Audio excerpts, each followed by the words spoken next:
stay in bed for a week Stay or in bed. something. Yeah, we'll take care of you. Just stay in bed. Stay in bed. Yeah, and nothing would help, like no pills, no coffee. Like you go to see doctors, nothing is wrong with you, everything is okay. So yeah, so that's how it works for me, and I believe that it works for everyone. Like after like certain age, like 25, 27, then we start paying, like our body helps us to go through negative emotion. That's how my body helped me. So yeah, so no motivation. I can't work. I can't take care of myself. I can't cook. I don't want to eat. I lose weight or I gain weight. And it can happen like, 1 week I gain weight and then another week I lose a lot of weight. So it's like, a roller coaster. And I feel very isolated. Like I don't want to talk to anyone. I don't want to maintain the relationships with people in my life, people who actually care about me. So it's actually, I feel I can't open up. I can't talk about how I feel because I'm afraid of the emotion that I'm going to, like Yeah, spill on right, other right. people. And I don't want to make other people not happy or Well, uncomfortable with and what I feel. at the same time, let me make sure if I understand this correctly. At the same time, you still had a child to take care of, right? Yep. You still had your daughter to be mindful of. And for those of you first time ever stumbling up on my page or deliberately doing this to yourself, I hope you have a good time.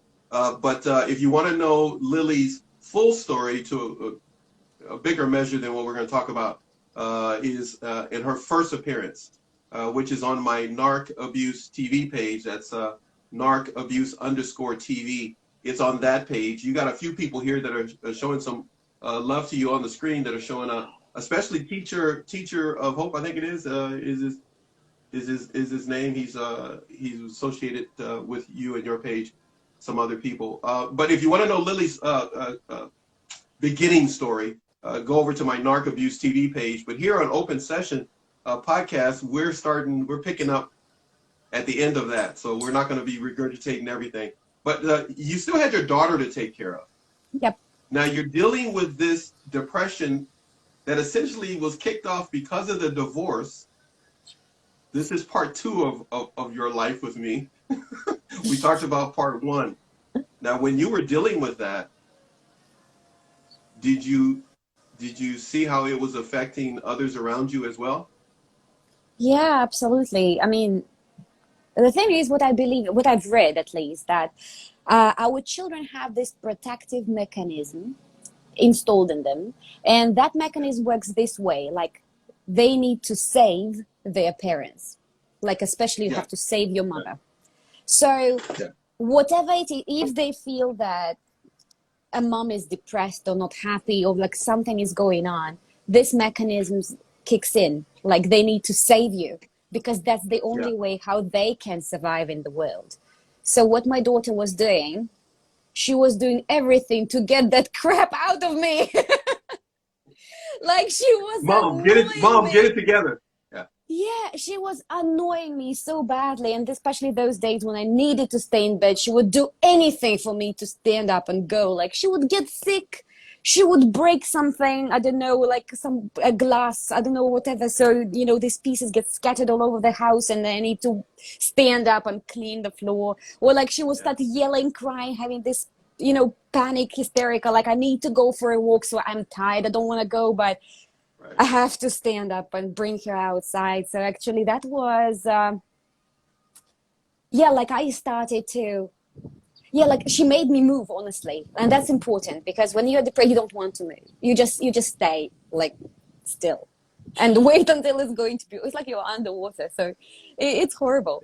So, but what really pushed me to get out of that state is that I saw my physical symptoms in my daughter. And then I Okay, thought, wait, time out. No, you gotta, because hey, somebody is dealing with this as we speak, and they may see this downloaded later if they're not with us at the moment.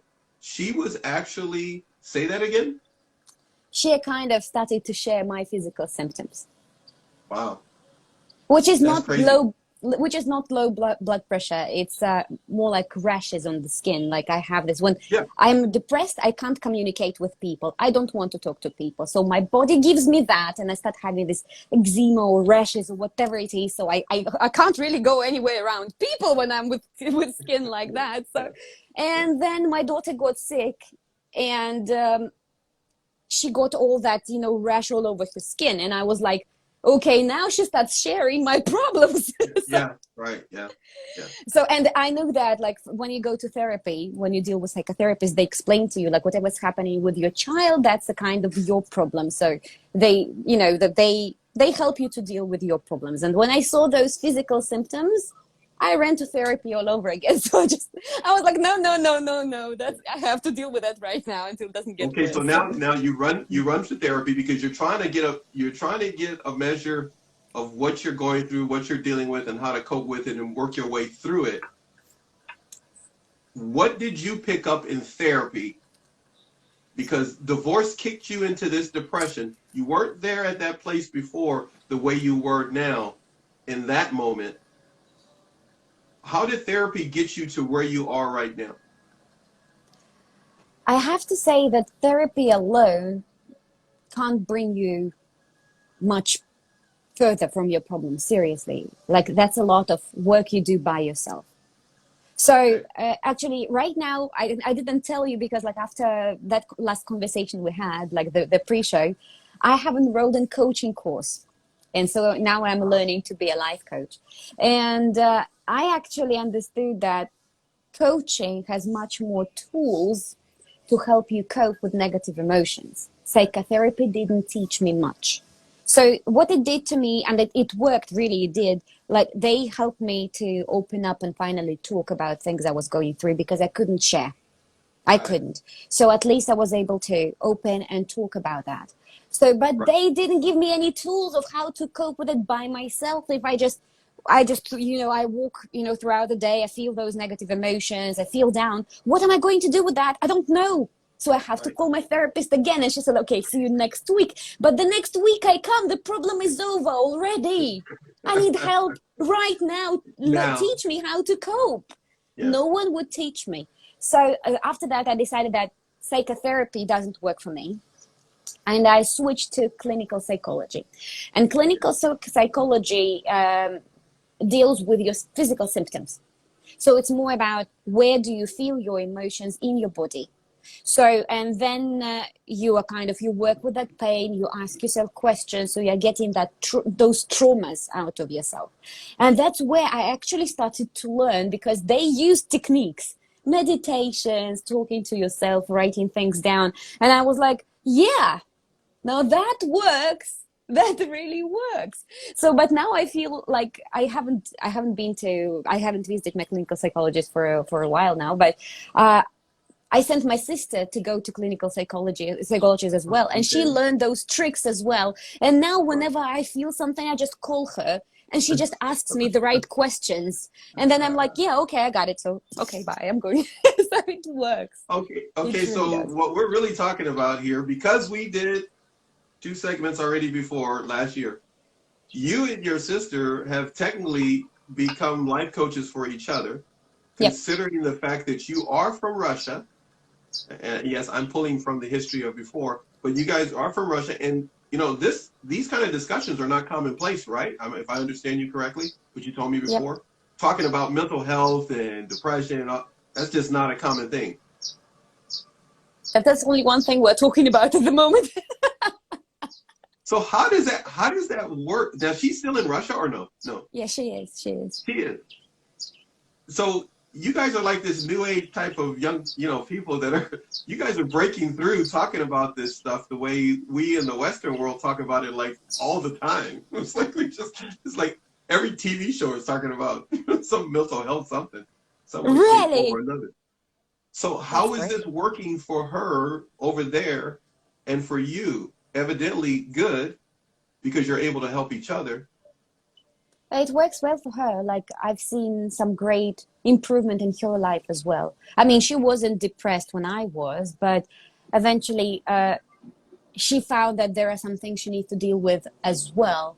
in order not to get in a dark place like where I got myself into. So she started to, to start working early. And I see that her things are going great. She got a guy. Now she's, I Really? don't know. Yeah, Wow, she's man. dating a very nice guy. Wait. No, time out. I gotta do time out again. Okay. You can't pick a guy if she's hungry, lonely, or right? You already gave her the spiel, right? Like I tell my Yeah. daughter, okay. Like I tell my daughters, you can't be picking a guy when you're lonely. It don't work. Okay. So she's together, you helped her out so she doesn't have to experience you had a knucklehead in your life, so you done moved on from that. But now we are going to do something here, and you should be accustomed to this. I normally save this to the end, but the rest of the way, the show's going to be done what I would normally do at the end, which is a game. So I'm going to say a few things, and I'm going to have you talk about whatever is sitting in front of you. If you have any notes written down there at all about anything that for this show, we're going to talk about those too.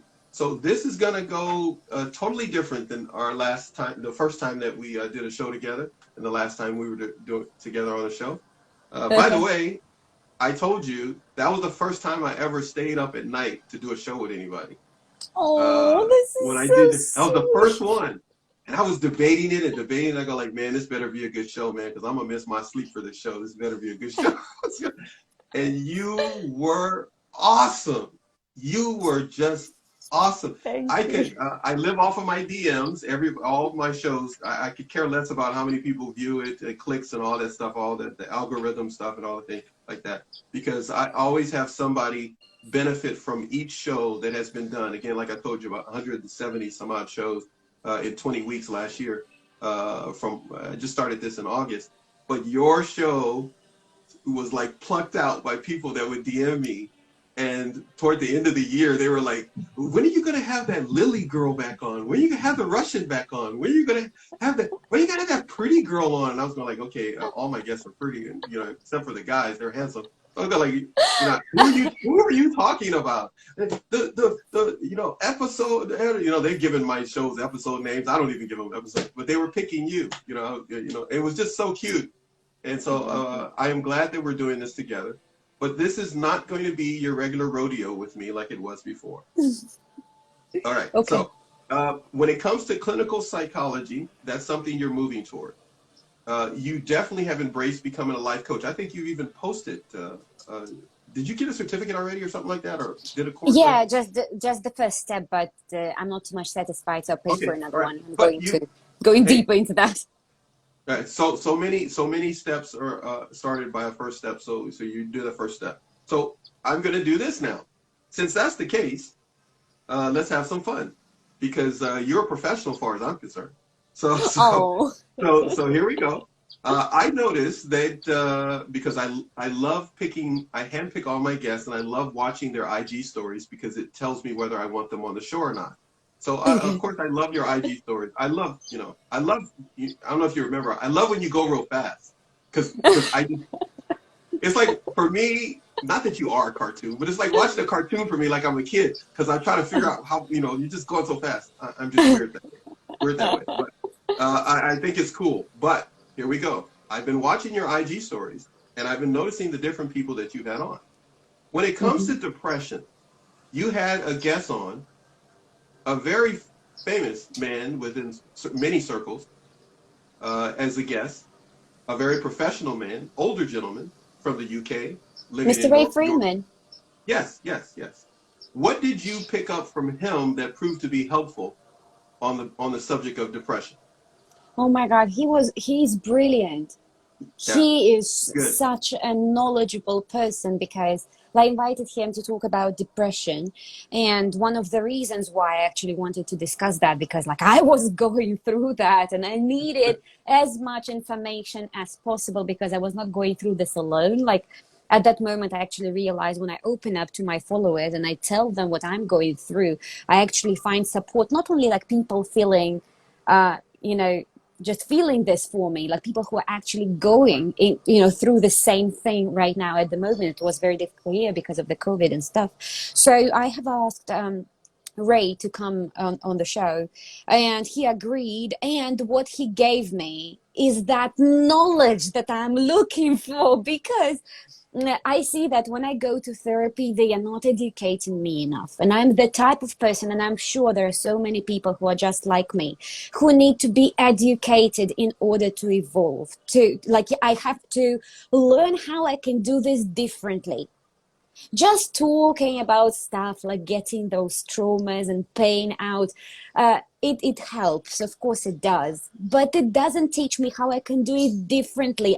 I'm a very quick learner. Just give me a solution, give me what can I do. I need to be educated, and he is an amazing educator. The way he has put this depression for me, like, I just understood what it's like and what's going on and what can be done. Like, every word he said to me just hit right to the point. And after that show, I've been contacted by some other psychotherapists who wanted to go live with me and who brought even more awareness into my life. So it's like a chain of events, but actually, it kind of like started with Ray Freeman, because like he talked about something really deep. He gave so much information. Then I had contacted, I got in touch with another psychotherapist. She talked about trauma. She told me so much about trauma. I was like, I have to dig into trauma. I have to read about that. And now in a couple of weeks, I'm starting actually a clinical trauma course, and I'm going to be a trauma specialist as well. So, awesome. So all of those people have contributed so much to my life, and I'm so grateful that they're sharing their knowledge that willingly. And it comes really from the pure intention of like really wanting to help. And I just and the reality. Nope, finish what you're going to say. Sorry about that. Go ahead. Nope, you're going to say something else. I know that's it. That's just it. Just in all. You are a, as the expression goes, a human sponge. You have always been that.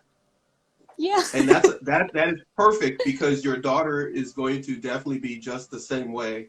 And that makes for a great gift to this planet to have people like you on it. But now I'm going to test your sponginess, if that's even something that's a word. But as I'm talking to a person who teaches English, so here we go. Depression. Name two things that you picked up in your interview with Mr. Freeman. Okay, the first thing that seek help. Like, if you are depressed, seek help. Like, talk to someone. Like, if I know it is a kind of hard to open up, but you have to talk to someone. You need to look for help. Don't need to, like, just hide from the world and think that this thing will not pass. You have to look for help. Depression sometimes doesn't look like when you sit and cry every day. It can be, you can still smile and talk to people, but you're screaming inside. So, and the second thing that I really found so amazing, do not give any advice. This is not the time to give advices. You cannot, the third thing, I found it fantastic. He said, you cannot force anyone to go to therapy. Like, you cannot push your friend, you cannot tell them, okay, you just go and see therapy. They're not going to do that. You cannot force anyone. So that should be their own intention. They should want to help themselves. So what we can do is just to stay there and just listen to them and just make them feel that we're here for them and we support them and we understand how they feel. No judgment. And just being present. You telling me you don't have no more that you learned from him? What else did you get? Well, it was a while ago. I already, can't remember. I wanted to see if there was a little ounce that was going to be squeezed out of you. Okay, now when it comes to trauma, what did you pick up from your interviews that helped you to understand and get a better grasp when someone says that they were traumatized or they dealt with trauma? What did you pick up and learn from your interviews with those? The biggest thing, the biggest aha moment for me was that, and the thing is that I couldn't find that information on, like, if I look through, like, Russian sources, because somehow in Russia we don't talk about psychological traumas too much. So there is not enough research. There is not enough information. So, so what I understood, and it was very important for me, that there are actually two types of trauma.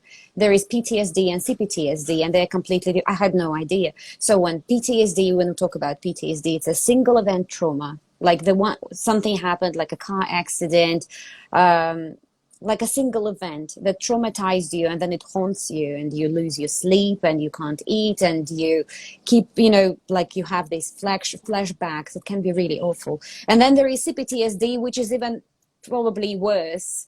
And that so many people live with that, and they don't even know about this, but it actually years of abuse, years of toxic behavior that was in your life that has changed your personality. And you live in this constant anxiety and stress, and it can last for years. Yes, yes. And then you will need to go through a lot of trauma work. You'll have to let those things go. In order to let those things go, you actually need to look into these things. And that's what scares most people the most, because you will need to dig into those traumas. You will need to relive all those memories one more time, bring that pain up, cry about it, forgive it, let it go, and then try to find maybe something positive about it, or learn a new behavior. And you will have to educate yourself, like how not to do in this life, how to avoid abuse and toxic people in your life. So, and it's a whole process. It's really hard to do the trauma work on your own. You need to have someone who knows how to deal with trauma. It's very complex. It's not like there is a trauma pill. When you take the pill, you're going to get all better instantly. I like That's that. a lot of work. It's months and maybe years of work. But another great thing I found out, that you can heal from that. Good. It will take ages, but eventually it's possible to let those things go and transform yourself into that resilient, strong, happy person, like trauma-free, and with all that wisdom and knowledge that comes along. Right. So. And when a person goes through that, they find themselves in a position in which they're not living as a victim or a prey to future predators, because they will have the knowledge and the depth of understanding and discernment to know exactly how to live their life without a toxic person being in it. So and having control over them. That's beautiful. That's pretty good. See, I just knew if I'd ask you those questions that I could sit here and be quiet and just listen to you. So because I like listening to you. You're going to be good as a life coach. You're excellent, excellent. Now, I feel this is my calling. I'm so happy about what I do. Okay, so let's do this. When we did the first interview, the first two segments together, there was a uniqueness about you that every human has a uniqueness. Every woman is multidimensional, has many facets to her. But your uniqueness is about growth. You like growing. You love learning. You love absorbing. And in turn, you truly enjoy teaching. So if you've reached your pinnacle in one area, you're ready to learn something new and move on to the next area. And that's just what you're doing. It's natural. Nothing's wrong. Nothing's wrong with you. It's not like you're crazy or unappreciative. It's just time for you to go to the next chapter, and you're going to do excellent at it. Since that's the case, you're going to be excellent at it. I have to ask you this. We've talked about depression. We've talked about trauma. What did you learn about healthy boundaries? There was another great live about boundaries, actually, yes, with William, and it was great.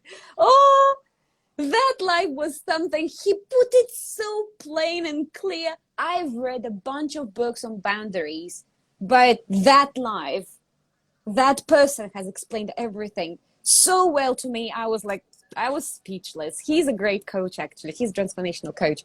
So the biggest thing I've learned about boundaries from that live, that boundaries are not just there, like a wall around me, and like I have it all the time. The thing is that I don't know my boundaries in some areas of my life yet, because I didn't have any experience with that. Like no one really tried to cross that line. I don't know that line is there. So the boundaries are not like something solid and you already have them. You learn about them. And that's, again, it's so important to listen to your feelings and to your emotions, how you feel, and ask yourself your question, am I happy right now? Am I comfortable right now? Is this okay? Or does this hurt me? And so when something happens, you ask yourself these questions, and then you understand, okay, I'm not comfortable. And in order to protect myself from this, I will have to put a boundary. I'll have to, and what is the boundary? You communicate your needs to that person. So you tell them that you are uncomfortable with that. There is nothing wrong with this, but then there is a certain level of, like, you have to be ready.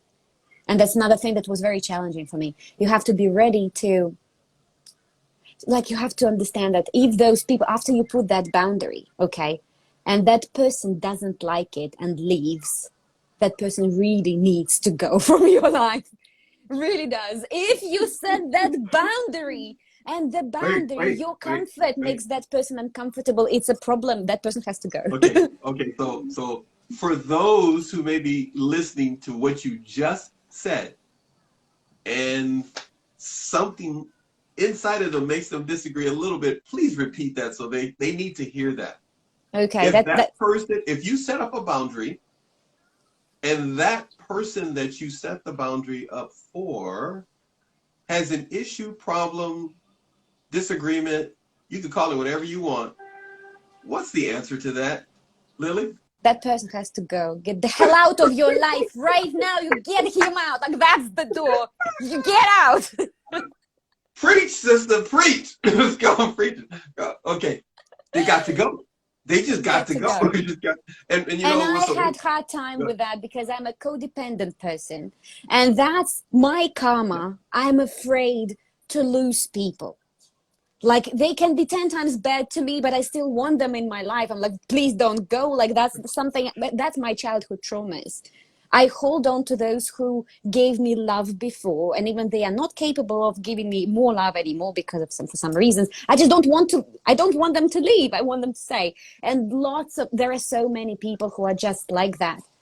But that's the thing we have to know. If the people around us do not want to see us happy, if they don't want to respect our space and our well-being, they have to go. Because, like, we have to admit that, for me, if another person tells me, okay, Lily, I don't like the way you do this, don't do this to me because I feel uncomfortable with that, I'll kill myself. I'll do that because I don't want that person to be uncomfortable because of me. If I care about this person, I will do everything to make that person comfortable. There is no problem for me to respect that boundary. And if there is a person in your life who actually is not okay with your boundaries, this is a dangerous and toxic person, and he has to go.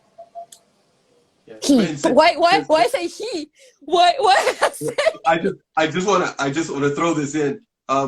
You mean that toward anybody, male or female? Male or female. That's what you meant. Freudian slip. Okay. You're laughing, I'm smiling, and the reason why I'm smiling is because I was going to get to this thing at the bottom of my page since you kept saying he, and then I was going to ask you, so how are your boyfriend relationships going? So now you already covered your face because you already know where I'm going with that. So anybody that will watch this go like, why are they both laughing? What are they talking about? So I'm just curious. You kept saying he. So have you been in a position? Are you turning red? You're turning red. Okay. I am flushing. Do we need to call the fire department? Are you okay? Yeah, we'll bring them in. Vietnam's on fire. I just want everybody to know the Vietnam is on fire. Okay, so have you had to utilize your knowledge of healthy boundaries recently? Yes, I have. I have. Go ahead and ask that question. I tried to ask it like I don't know the answer, but go ahead. Yeah, I have, and it was hard.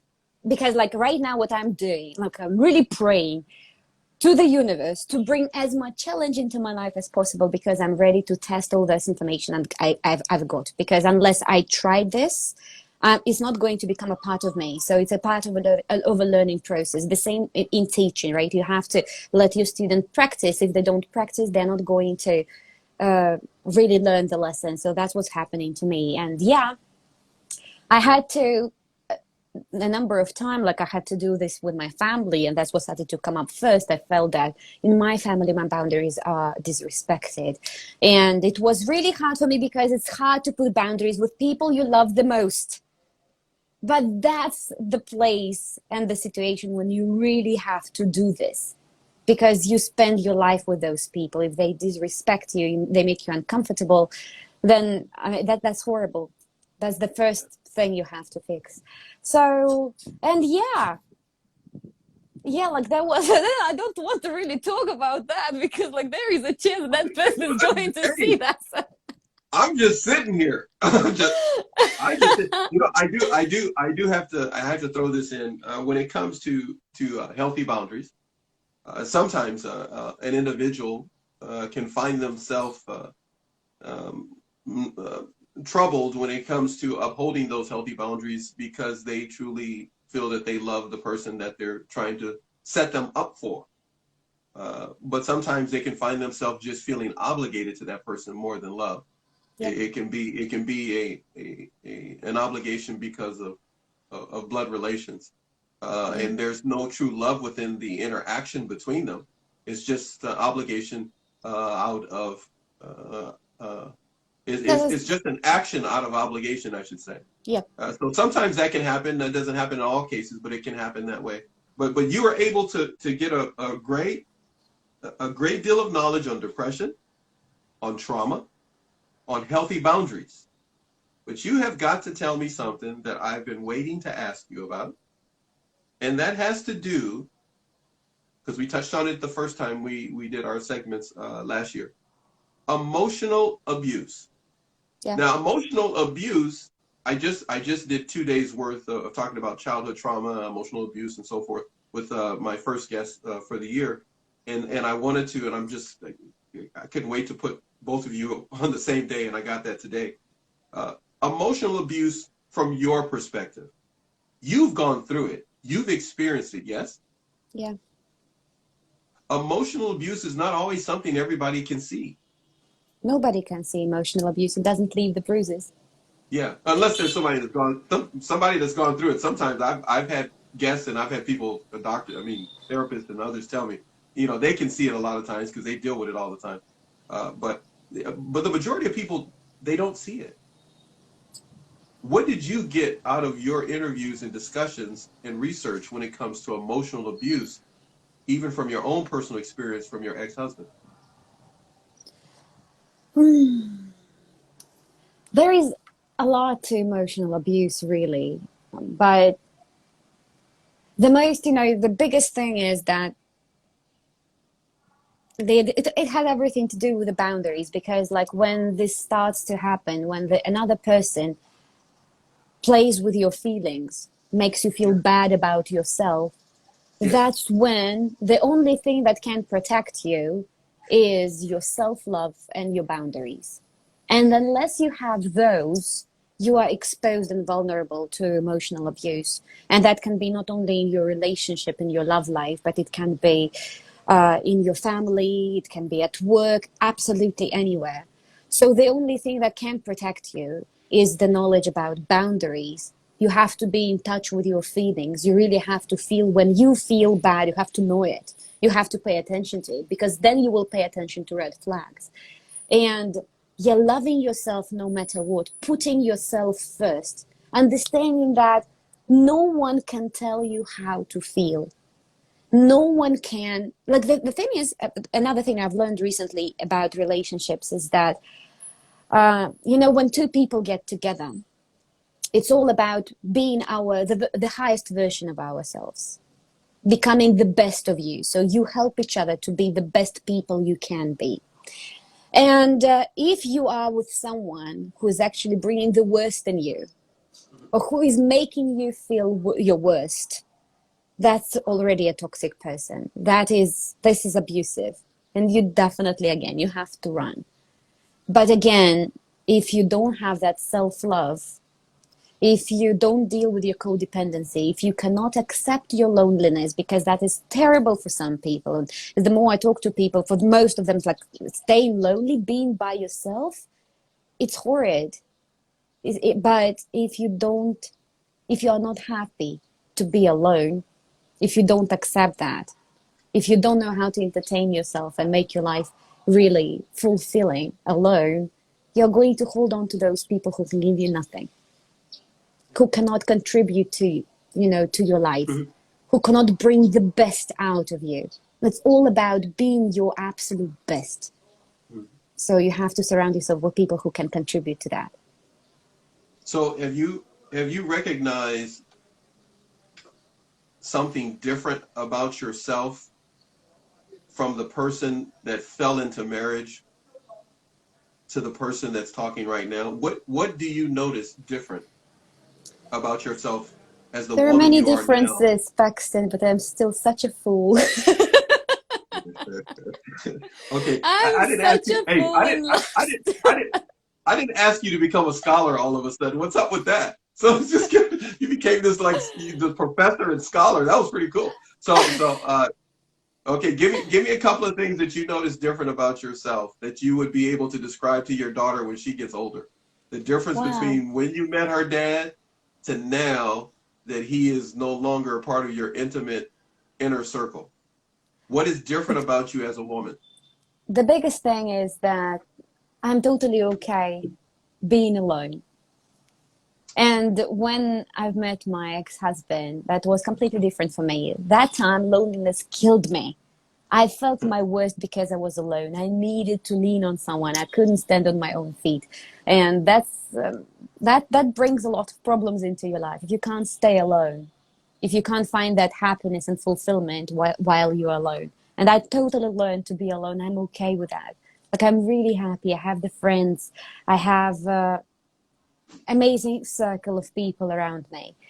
I have my job that I really like, and I'm surrounded by beautiful people who actually like what I do and who support me, and that means a lot. And the biggest thing, probably, that a huge difference between that me and this me is the level of self-acceptance. Like I truly learned to love and accept myself. And still, self-love is something that's very difficult for me. There are days when I really like and I care about myself. And then there are days when I still doubt myself and I sabotage myself. So that happens as well, but I know in which direction I have to work. Another thing is that me was burdened by traumas, and I had the CPTSD from my childhood and from previous relationships and the trauma of a breakup. And it was like a huge baggage that I was carrying on my shoulders. So I had to share that baggage with someone else, but that person loaded with me with even more, like. So, but now I feel so much lighter because I actually worked through this. I've let that go. So it stayed in the past. I'm not carrying those, huge suitcases on my I back. want